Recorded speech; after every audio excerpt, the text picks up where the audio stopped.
Economic geography है आपकी। अगर देखोगे तो ये आपके चैप्टर्स हैं। Sorry for the condition of the book, मेरी नहीं है भाई, ठीक है। ओके, सेक्शन ए यूनिट 1 में 2 चैप्टर हैं, दोनों करवा चुकी हूँ। यूनिट 2 में 2 चैप्टर हैं, 3 और 4। 3 हो चुका है, 4 आज बिगिन करते हैं। So this is chapter number 4, utilization and conservation of natural resources. जो नेचुरल रिसोर्सेज होते हैं ना, वो 2 टाइप के होते हैं, biotic natural resources and abiotic natural resources. जो बायोटिक रिसोर्सेज होते हैं, जरा उनके बारे में देखते हैं। बेसिकली वो नेचुरल रिसोर्सेज जिनमें जीवन पाया जाता है, मतलब those resources which are produced by the nature, जिसके अंदर लाइफ मिलती है, जैसे कि एनिमल्स, बर्ड्स, फॉरेस्ट प्रोडक्ट्स हो गए, फसलें जो हैं आपकी, फिश हो गई, ठीक है, मैराइन एनिमल्स जो हैं, ह्यूमंस जो हैं, ये एग्जाम्पल हैं किसके? बायोटिक रिसोर्सेज के। ब्रॉडली अगर हम देखें तो बायोटिक रिसोर्सेज जो हैं वो 3 टाइप के होते हैं, वेजिटेशन, वनस्पति, फिर संसाधन दैट इज़ रिसोर्सेज, और फिर है एनिमल रिसोर्सेज। वनस्पति संसाधन दैट इज़ वेजिटेशन रिसोर्सेज जो हैं, फिर आपके ये प्राणी संसाधन यानी कि प्राणी और जंतु संसाधन यानी कि एनिमल रिसोर्सेज, और फिर मानव संसाधन यानी कि ह्यूमन रिसोर्सेज। तो 3 टाइप के रिसोर्सेज हैं, ठीक है। अब इस अध्याय में केवल वनस्पति व प्राणी संसाधन का अध्ययन किया जाएगा, यानी कि इस चैप्टर के अंदर हम सिर्फ वेजिटेशन के बारे में पढ़ेंगे और आपके एनिमल रिसोर्सेज के बारे में पढ़ेंगे, ठीक है। बायोटिक 3 टाइप के होते हैं ना, रिसोर्सेज 2 टाइप के हैं। पहला है बायोटिक, उसके बारे में पढ़ना स्टार्ट कर रहे हैं। बायोटिक 3 टाइप के हैं, जिसमें से हम पहला पढ़ना स्टार्ट कर रहे हैं, दैट इज़ वेजिटेशन रिसोर्सेज, ठीक है। तो group of different species of trees and plants which are growing in association with each other in a specific environment. एक स्पेसिफिक इन्वायरमेंट में कुछ प्रकार के एनिमल होते हैं और कुछ प्रकार के पेड़ होते हैं जो आपस में इंटर रिलेटेड होते हैं, ठीक है। तो उस इन्वायरमेंट को बेसिकली हम वेजिटेशन बोलते हैं, ठीक है। तो वनस्पति जात दैट इज़ फ्लोरा वनस्पति से अलग होती है, ठीक है। यानी कि क्या बात करी हुई है इसमें कि फ्लोरा जो है वो डिफरेंट होती है वेजिटेशन से। फ्लोरा क्या होता है, यानी कि वनस्पति जात क्या होती है? Flora basically various species of trees and plants जो कि एक पर्टिकुलर रीजन में आपको मिलते हैं, ठीक है, जिसको आप एक कैटेगरी में ग्रुप कर सकते हो, उसको हम कहते हैं क्या? वनस्पति जात। जैसे कि बोरियल वेजिटेशन, समझ में आ रहा है ना। तो जो फ्लोरा है और जो वेजिटेशन है वो अलग अलग होती है। फ्लोरा किसी प्रदेश अथवा युग विशेष के पेड़ पौधों को पेड़ पौधों की विभिन्न जातियों को कहा जाता है। यानी कि किसी एक पर्टिकुलर एरिया में, पर्टिकुलर रीजन में, पर्टिकुलर एरा में किस टाइप के पेड़ थे, किस टाइप का फ्लोरा था, उसको हम क्या कहते हैं? वनस्पति जात, ठीक है। और उन सबको अलग अलग देश के अलग अलग एरा के जो फ्लोरा है उनको एक ग्रुप में रख दो तो उसको हम क्या कहते हैं? वेजिटेशन। जैसे कि बोरियल वेजिटेशन हो गई आपकी, ठीक है। अब वनस्पति एक प्रदेश में विविध दृश्यावली प्रस्तुत करती है। वेजिटेशन जो है वो डाइवर्स सीनरी प्रोवाइड करती है एक रीजन में, जैसे कि वुडलैंड में, ग्रासलैंड में, बुशेस में अलग अलग सीनरी होती है। For the convenience of study, जो साइंटिस्ट्स हैं बेसिकली, जो स्कॉलर्स हैं, वो एग्रीकल्चर क्रॉप्स को भी वेजिटेशन में ही इंक्लूड करते हैं, ठीक है। अब वेजिटेशन जो है उसके हम कुछ पार्ट्स पढ़ते हैं। जैसे पहले आ गया forest resources. Dense cover of trees, plants and grasses जो नेचुरली ग्रो करते हैं उसको हम फॉरेस्ट कहते हैं। Due to their immense economic and environmental utility, forest को हम ग्रीन गोल्ड कहते हैं और ग्रीन लंग्स कहते हैं, क्योंकि बहुत सारी चीज़ें हमें वहाँ से मिलती हैं, काफ़ी इंपॉर्टेंट है फॉरेस्ट रिसोर्सेज, तो इसलिए फॉरेस्ट को हम ग्रीन गोल्ड, और वो ऑक्सीजन प्रोवाइड करते हैं, हमें क्लीन एयर प्रोवाइड करते हैं, इसलिए उनको ग्रीन लंग्स कहा जाता है। अब हम पढ़ते हैं factors that affect to forest resources, ठीक है। अब संसार में अलग अलग जगह पर अलग अलग टाइप की नेचुरल वेजिटेशन हमें मिलती है, ठीक है। अब जो रीजनल डिफरेंस है ये वेजिटेशन का, कि इस एरिया में ऐसी वेजिटेशन है, दूसरे एरिया में इस टाइप की वेजिटेशन है, ये डिफ़ाइन होता है कि उस एरिया का क्लाइमेट कैसा है, उस एरिया का सरफेस लैंड कैसी है, उस एरिया में जियोलॉजिकल स्ट्रक्चर कैसा है, ड्यूरेशन ऑफ सनलाइट वहाँ पे कितनी होती है, उस एरिया में मिट्टी क्या है। तो इन सारी कंडीशंस को देख के ही एक एरिया की जो वेजिटेशन है वो डेवलप होती है। ठीक है, समझ में आया है? तो on the basis of this combined effect of these all geographical elements हम वेजिटेशन को देखते हैं कि भाई मतलब इन सारे इफेक्ट की वजह से एक जगह की वेजिटेशन होती है। अब एक जगह पे पेड़ है तो ऐसा मतलब अकॉर्डिंग टू, समझ में आ रहा है ना आप लोगों को, कि भाई जो ये सारे फैक्टर्स हैं इन फैक्टर्स के अकॉर्डिंग ही एक जगह की जो वेजिटेशन है वो डिफाइंड होती है कि भाई एक जगह में पेड़ क्यों हैं, एक जगह में प्लांट्स क्यों हैं, एक जगह में आपके घास क्यों हैं, वो बिकॉज ऑफ दीज रीजन्स। ठीक है, पेड़ पौधों पर सबसे ज़्यादा असर जलवायु का होता है। ठीक है, और यानी कि क्लाइमेट का होता है। पेड़ों की ऊंचाई, मोटाई, पत्तों की स्थिरता, जड़ों की गहराई कितनी है, छाल की मोटाई कितनी है, लकड़ी की कोमलता या कठोरता, तो ये सारी विशेषताएं पेड़ की होती है। ठीक है, ये बेसिकली क्लाइमेट पर ही, क्लाइमेटिक कंडीशंस जो उस एरिया में होते हैं उस पर ही, उसकी वजह से ही ये सब चीज़ें इम्पैक्ट होती हैं। ठीक है, फिर आपका जो ह्यूमिडिटी है और जो तापमान, टेम्परेचर है, उसकी मात्रा के अनुसार वेजिटेशन जो है वो लंबी, छोटी, एवरग्रीन, पतझड़ी, ठीक है, that is your deciduous, dense, sparse, soft and thorny होती है। ठीक है, एरियाज जहाँ पे एक्सट्रीमली कोल्ड या एक्सट्रीमली ड्राई क्लाइमेट है, यहाँ पे फॉरेस्ट होते ही नहीं है। दिस इज़ वाई जो वेजिटेशन है उसको हम बोलते हैं क्या, पैरामीटर ऑफ क्लाइमेट। ठीक है, इसी कारण वनस्पति को जलवायु का मापदंड कहा जाता है। अब जो फिगर 4.1 थी, that shows the correlation of vegetation with humidity and temperature. जो पिछले पेज पे आपकी ये इमेज है, ये कोरिलेशन दिखाती है वनस्पति का ह्यूमिडिटी और तापमान के साथ क्या संबंध है। ठीक है, अब आगे हम देखते हैं जरा geographical distribution of forest resources. तो on the basis of similarity forest जो है उनको इस टाइप से हम क्लासीफाई कर सकते हैं, tropical hardwood forest, equatorial rain forest, monsoon forest, Mediterranean forest, और temperate broad leaved deciduous forest, और टेम्परेट सॉफ्टवुड कॉनिफेरस फॉरेस्ट। ठीक है, जो आपके ये हैं ट्रॉपिकल हार्डवुड जो फॉरेस्ट है, आपके ट्रॉपिकल हार्डवुड फॉरेस्ट जो है, ये जो फॉरेस्ट हैं बेसिकली उन एरियाज़ में मिलेंगे जहाँ पे आपकी हाई टेम्परेचर और हाई रेनफॉल है। ठीक है, और इनको भी आप दो भागों में डिवाइड कर सकते हो, इक्वेटोरियल मॉइस्ट फॉरेस्ट और मॉनसून फॉरेस्ट। जो इक्वेटोरियल रेन फॉरेस्ट बेसिकली है, इक्वेटोरियल रेन फॉरेस्ट जो है, मॉइस्ट बोल दिया क्या मैंने, रेन है। ठीक है, इक्वेटोरियल रेन फॉरेस्ट जो है बेसिकली ये उन एरियाज़ में है जहाँ पे एनुअल रेनफॉल 200 सेंटीमीटर से ज़्यादा है। मैक्सिमम एक्सटेंट इन फॉरेस्ट का जो है वो 5 डिग्री नॉर्थ, मतलब इक्वेटोरियल के पास मिलेगा। भाई ये आपका अर्थ है, यहाँ पर इक्वेटर है, तो ये 5 degree north and 5 degree south के बीच में जो फॉरेस्ट है ट्रॉपिकल हार्डवुड फॉरेस्ट है, और स्पेशल टाइप उसका है इक्वेटोरियल रेन फॉरेस्ट। और ये जो फॉरेस्ट है जाइरे बेसिन जो है अफ्रीका में, गिनी कोस्ट है जो अफ्रीका में, अमेजोन रिवर वैली है साउथ अमेरिका में, मलेशिया के आइलैंड्स हैं, इंडोनेशिया के आइलैंड्स हैं एशिया में, वेस्टर्न घाट्स हैं, और असम में जो असम है जो इंडिया के, वहाँ पे आपको इस टाइप के जो इक्वेटोरियल रेन फॉरेस्ट है जो है ये मिल जाएंगे। ठीक है, अमेजोन रिवर वैली में इन फॉरेस्ट को हम क्या बोलते हैं, इन फॉरेस्ट को हम सेल्वास बोलते हैं। कहाँ पे, अमेजोन रिवर वैली जो है वहाँ पे इन फॉरेस्ट को क्या बोला जाता है, सेल्वास बोला जाता है। अब अगर आप ये पिक्चर देखेंगे, ये वाली distribution of forest resources in the world ये दिखा रखे हैं, तो ये इक्वेटोरियल रेन फॉरेस्ट आपको ये डार्क शेडेड रीजन से दिख रहे होंगे, तो आप देखोगे ना कोस्ट पे मिलेंगे आपको ये, तो ध्यान रखना है कहाँ है। ये एक बारी में नहीं याद होंगे, बार बार मैप देखोगे, बार बार पता लगाओगे कि भाई हाँ सिंपल सी बात है, इक्वेटोरियल रेन फॉरेस्ट इक्वेटर के आसपास मिलेंगे। अब इस एरिया में कौन सा एरिया है, वहाँ मिलेंगे भाई। ठीक है, अब ट्रॉपिकल हार्डवुड फॉरेस्ट और ट्रॉपिकल रीजन में मिलेंगे, कहाँ कहाँ मिलेंगे आपको ध्यान रखने हैं। ठीक है, तो ये किसका रीजन है, मॉनसून फॉरेस्ट, जहाँ पे ऐसे ऐसे रीजन, ये मॉनसून फॉरेस्ट है। फिर ये कौन से हैं आपके, temperate broad leaf evergreen forest. ठीक है, ये क्या है, temperate broad leaf deciduous forest, और ये क्या है, टेम्परेट कॉनिफेरस ट्रीज। तो ये मैप ध्यान रखना। ठीक है, तो इक्वेटोरियल रेन फॉरेस्ट क्या है समझ में आ गया होगा।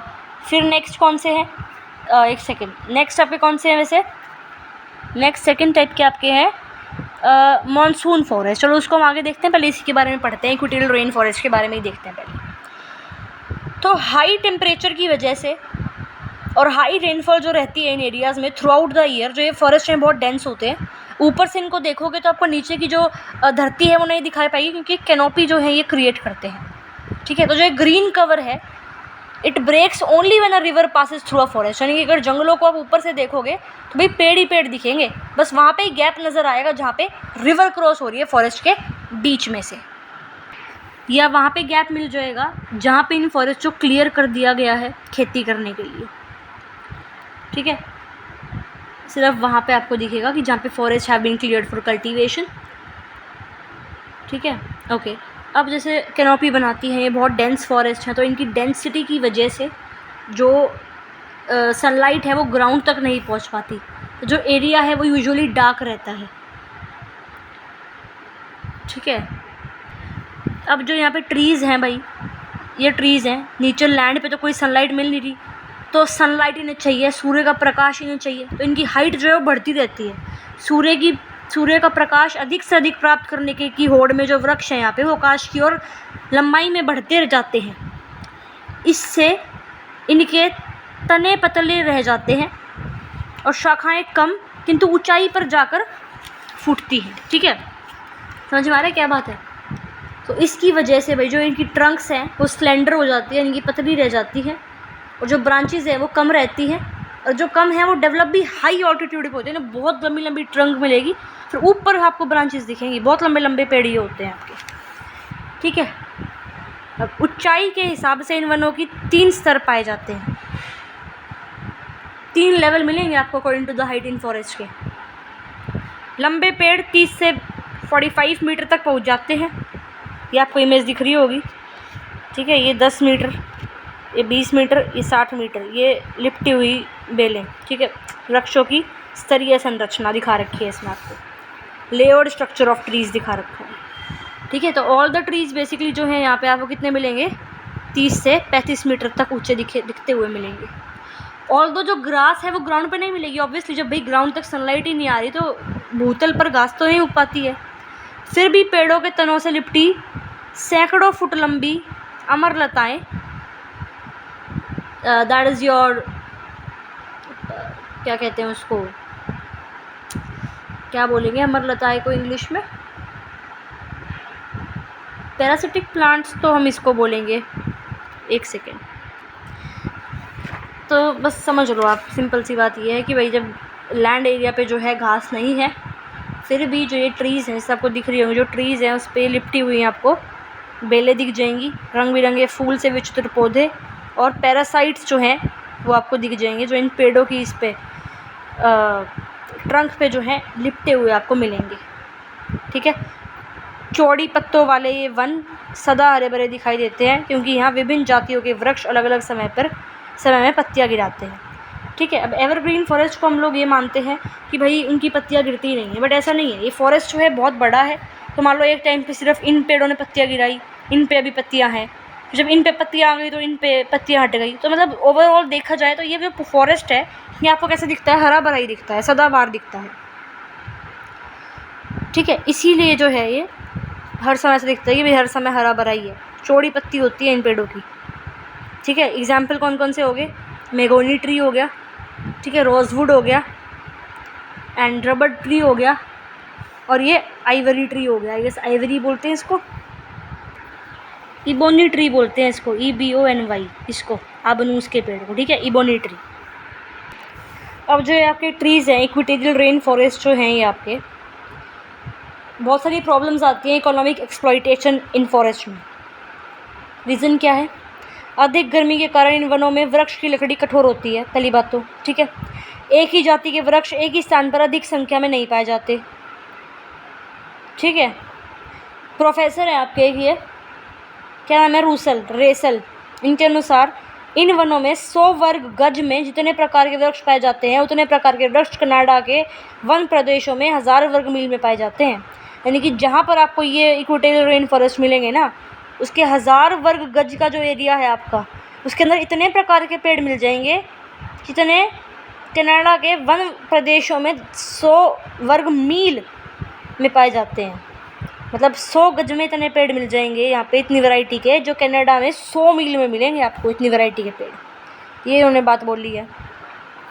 तीसरा पॉइंट, सड़क व रेल मार्गों की उपस्थिति, अंधेरा, कीचड़ व पहुंच की दिक्कत इत्यादि समस्याएं लकड़ी को वनों से बाहर निकाल लाने को असंभव बना देती है। ये तो पढ़ रहे हैं ना क्या इकोनॉमिक प्रॉब्लम्स आ रही हैं, ठीक है। और जैसे बहुत ज़्यादा डेंस फॉरेस्ट आपके ये है, तो इसमें कीड़े मकोड़े, सांप, जहरीली मक्खियाँ वगैरह मिलती हैं, तो ऑब्वियसली मुश्किल होता है इन पेड़ों की लकड़ियाँ काटना। गर्मी बहुत ज़्यादा है, नमी बहुत ज़्यादा है, इसके कारण यहाँ बेसिकली यहाँ बहुत सारे डिजीज़ जो है वो हो सकते हैं because of your extreme heat and humidity. बहुत सारे मिस्टीरियस मिस्टीरियस राइट, और जानलेवा डेडली डिजीज़ भी अकर कर सकते हैं। तो ये प्रॉब्लम्स हैं बेसिकली। हम पढ़ क्या रहे हैं, हम पढ़ रहे हैं geographical distribution of forest resources. पहला हम पढ़ रहे हैं ट्रॉपिकल हार्डवुड फॉरेस्ट, उसको हम 2 टाइप में क्लासीफाई करते हैं, इक्वेटोरियल रेन फॉरेस्ट, उसके बारे में हम पढ़ चुके हैं। फिर नेक्स्ट है मॉनसून ट्रीज, मॉनसून फॉरेस्ट, उसको हम पढ़ते हैं। तो ये वो वाले फॉरेस्ट हैं जो कि आपको ट्रॉपिकल एंडीज, बेसिकली अगर हम बात करें ट्रॉपिकल क्या बोला मैंने, बेसिकली जो ये मॉनसून फॉरेस्ट है ना, ये आपके ये वन बेसिकली उन ट्रॉपिकल एरियाज़ में मिलेंगे, ठीक है, जहाँ पर मॉनसून क्लाइमेट प्रिवेल होता है। मॉनसून क्लाइमेट जिस एरिया में होता है वहाँ पे आपको मॉनसून फॉरेस्ट जो है वो देखने के मिलेंगे। ये वन आपको भारत में, म्यांमार में, श्रीलंका में, वियतनाम में, थाईलैंड में, लाओस में, कंबोडिया में, सेंट्रल अमेरिका में, पूर्वी ब्राज़ील में, उत्तरी ऑस्ट्रेलिया में मिलेंगे, ठीक है। मॉनसूनी जलवायु की यह विशेषता होती है कि इनमें वर्षा की मात्रा 100 से 200 सेंटीमीटर तक होती है और वर्षा ऋतु की अवधि सीमित होती है। यहाँ पर तो हाई रेनफॉल होगी और मैक्सिमम इक्वेटोरियल जो रीजन है वहाँ पे भाई जो आपका इक्वेटर के आसपास का रीजन है ना, ये वाला जो रीजन है, इस रीजन में बेसिकली क्या होता है, हर दिन बारिश हो जाती है, ठीक है। लेकिन मॉनसून फॉरेस्ट की बात करें तो यहाँ पे मॉनसून क्लाइमेट इन एरियाज़ में, जहाँ पे मॉनसून फॉरेस्ट पाए जाते हैं, उस एरिया में जो रेनफॉल की मात्रा है, जो बारिश की मात्रा है, वो रिलेटिवली कम होती है, 100 से 200 सेंटीमीटर तक ही होती है बस। और जो रेनफॉल, जो ड्यूरेशन है रेनी सीजन का, वो यहाँ पे लिमिटेड होता है इन कंपैरिजन टू दिस। यहाँ पे कोई रेनफॉल का सीज़न लिमिटेड नहीं है, यहाँ तो रेनफॉल का सीज़न क्या है, लिमिटेड है, ठीक है। तो जो ये ट्रीज़ है मॉनसून फॉरेस्ट, ये ना तो डेंस है और ना ही ये एवरग्रीन है। And due to lack of water in your dry season के टाइम पे जल की कमी के कारण इन वनों में वृक्ष अपने पत्ते गिरा देते हैं। अब ऑब्वियस सी बात है भाई, एक ट्री है आपका, ड्राई सीजन है, पानी उनको मिल नहीं रहा है, तो अपनी पत्तियाँ गिरा देंगे। सर्वाइव करना है ना इन्हें, तो सर्वाइव करने के लिए ड्राई सीजन में जो ये पेड़ हैं अपनी पत्तियाँ गिरा देते हैं। इसी कारण जो ये मॉनसून ट्रीज़ हैं, इन ट्रीज़ को हम लोग क्या बोलते हैं, ट्रॉपिकल डेसिडियस फॉरेस्ट बोलते हैं। ध्यान रखोगे ये ट्रॉपिकल डेसिडियस फॉरेस्ट। तो ट्रॉपिकल हार्डवुड फॉरेस्ट में 2 टाइप के हो गए, इक्वेटोरियल रेन फॉरेस्ट, बेसिकली ये एवरग्रीन फॉरेस्ट की कैटेगरी में आ जाते हैं, और फिर आपके ये हो गए मॉनसून फॉरेस्ट जो कि आपके ट्रॉपिकल डेसिडियस फॉरेस्ट जिसको हम कह सकते हैं, ठीक है। अब इनकी जो वुड है इन ट्रीज़ की, वो कोई ज़्यादा हार्ड नहीं होती और इकोनॉमिकली वैल्यूएबल ये ट्रीज़ होते हैं।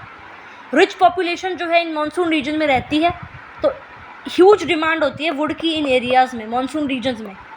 और at the same time forest are cut down in many places for farming. समझ में आ रही है ना बात, क्या बात बोल रही हूँ मैं, कि भाई जो ये वृक्ष हैं, ट्रॉपिकल डेसिडियस फॉरेस्ट जो है, इनके जो पेड़ हैं, उन पेड़ों की लकड़ी इतनी कठोर नहीं होती, तो इस कारण जो है इनकी इकोनॉमिक वैल्यू बहुत ज़्यादा है।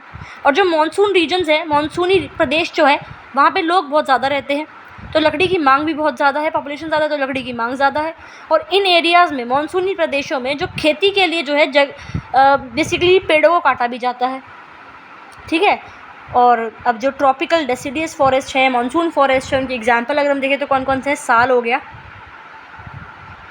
ठीक है, एंड टीक हो गया, शीशम हो गया, ये सांगवान की लकड़ी होती है ना, बहुत अच्छी होती है, ठीक है। शीशम हो गया, जामुन हो गया, आम हो गया, मैंगो, बरगद का पेड़ हो गया, नीम का पेड़ हो गया, ये सारे इसके अंदर आते हैं।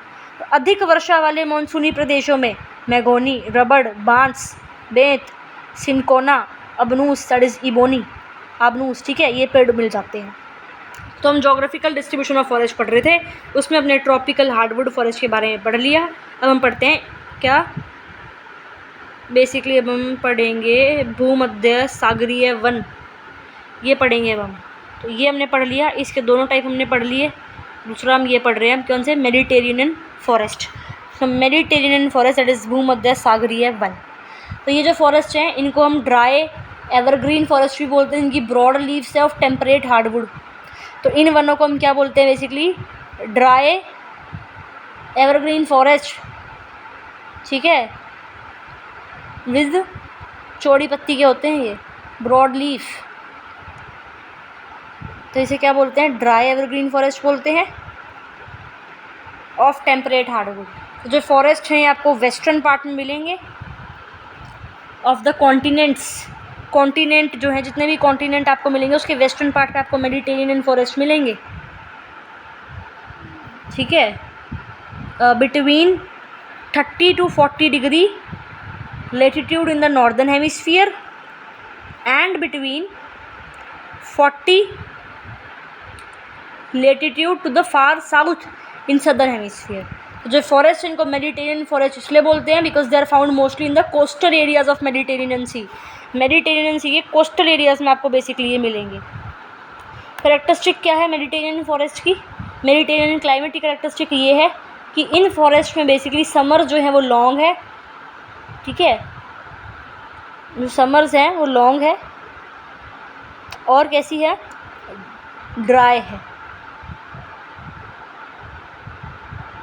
यह विशेषता होती है कि इनमें जो समर की जो है वो लंबी होती है, समर्स लॉन्ग है, वह ड्राई है, तथा जो विंटर्स हैं वो कैसी होती है, शॉर्ट होती है।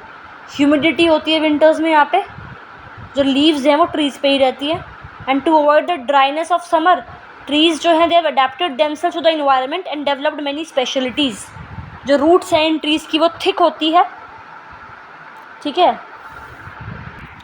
तो जो रूट्स है इसकी वो कैसी है, थिक है और डीप है, which suck moisture from the tree from a greater depth. Thick bark मिलेगी ऑफ देयर ट्रंक्स, ठीक है, and hairy smooth thick leaves मिलेगी that do not allow moisture to reach the air. इन characteristic की वजह से जो ये ट्रीज़ हैं they are able to save their leaves from falling even in summer. Therefore these forest remain evergreen throughout the year, but the extreme climate has made the wood of these trees hard. तो main trees कौन से हो गए, ऑक हो गया, olive tree हो गया, फिग, पाइन, ठीक है, एंड देन चेस्टनट है, वॉलनट है,